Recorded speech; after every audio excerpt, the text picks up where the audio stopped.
আপনি খুব অপটিমিস্টিক। রূপে আমি মানুষের ভেতরটায় বিশ্বাস করি।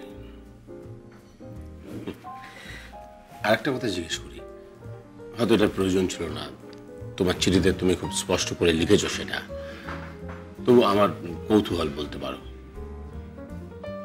হ্যাঁ, কি জিনিস?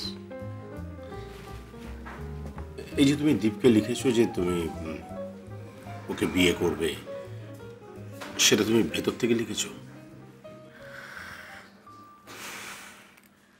আমি হাতের লেখা প্র্যাকটিস করার জন্য চিঠিটা লিখিনি বাবু জেঠু। আমার দেরি হচ্ছে, আমি এখন উঠি। সরি, আমি পিওরলি আমার নিজের মানে সেলফিশ ইন্টারেস্টটা জানার জন্যই ফোন করেছিলাম। তুমি ভেবো না তোমার ইন্টেনশন বা তোমার ইন্টিগ্রিটি নিয়ে আমি কোনো রকম সন্দেহ প্রকাশ করছি। আমার সৌভাগ্য।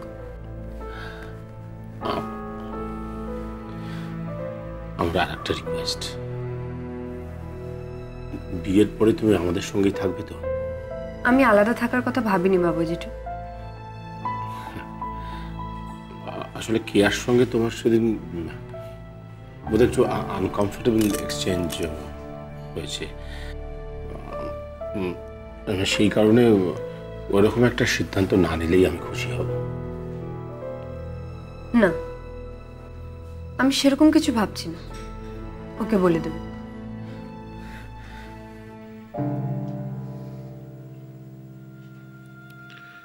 চাটা খেয়েছে কিছু? হ্যাঁ, কানাইদা শরবত করে দিয়েছে। তুমি কি এরকমই পোশাক পরছো কদিন ধরে? আসলে সন্তান টন্তান থাকলে তো ওরাই করতো, আর আমি তো মোকাগ্নি করেছিলাম না। সেদিন আমরা নিরুর জন্য একটা স্মরণ সভা করেছিলাম, জানো? হ্যাঁ, বন্যা বলল।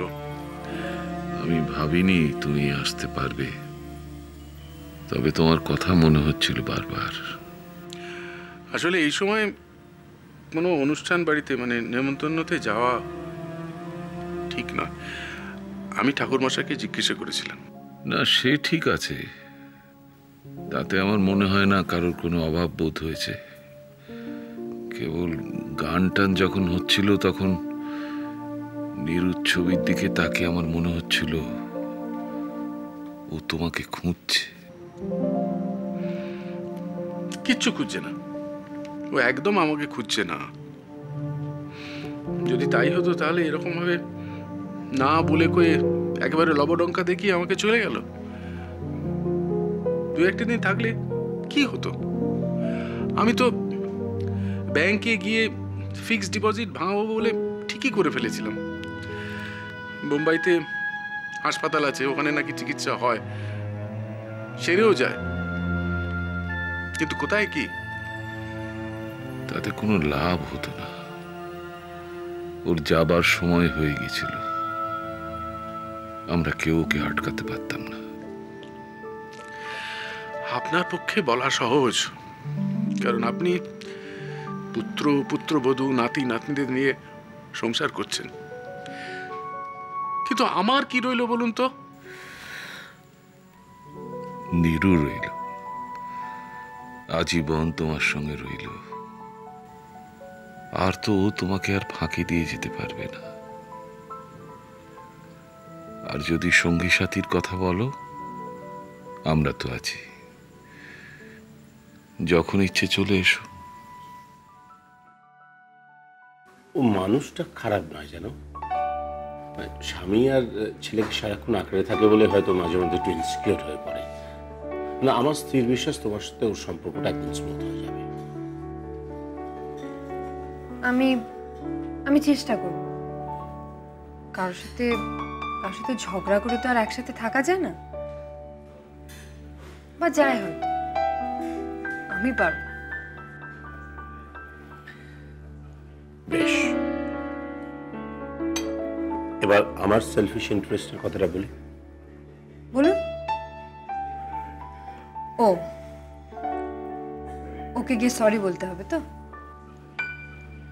আপাতত শান্তি করলেন। না না, একদম তা নয়। ও বড় জোর তোমার বন্ধুই হবে।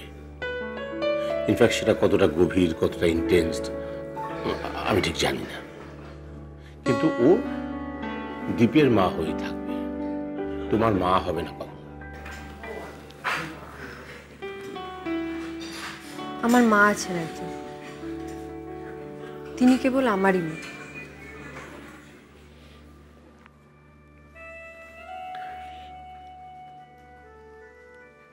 কিন্তু আমি যদি বন্ধুত্বের বাইরে গিয়েও তোমার বাবা হতে চাই, তোমার আপত্তি আছে? আসলে আমার কোনো মেয়ে নেই তো, আমি তোমাকে মেয়ে হিসেবে পেতে চাই, পুত্রবধূ নয়। আমার কি করতে হবে? জোর করে কিছু করতে হবে না, শুধু আমাকে একটু বিশ্বাস করো। You can start with calling me Baba instead of Babua Jethu.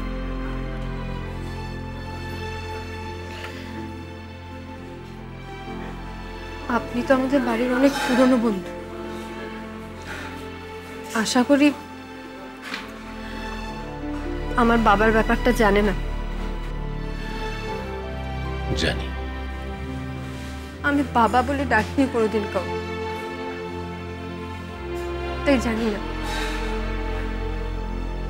এই বয়সে কাউকে নতুন করে বাবা বলে ডাকতে পারবো কি? চেষ্টা করে দেখো না।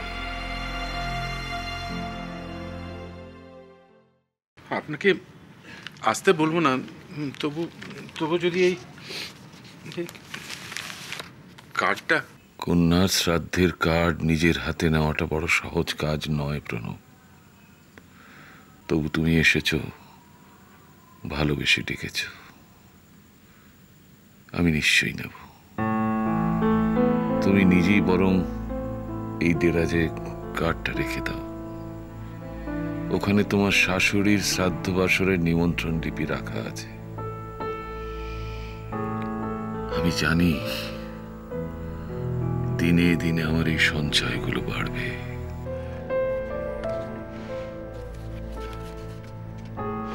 আমি সেদিন আসবো না, কিন্তু যদি মনে হয় আমাকে দরকার, ঠিক দেখবে আমি পাশে আছি।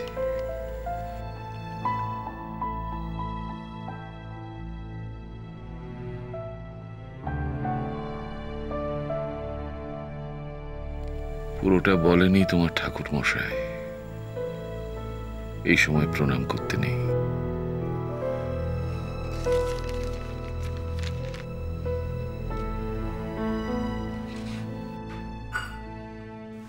আপনি যখন কথাটা তুললেনই,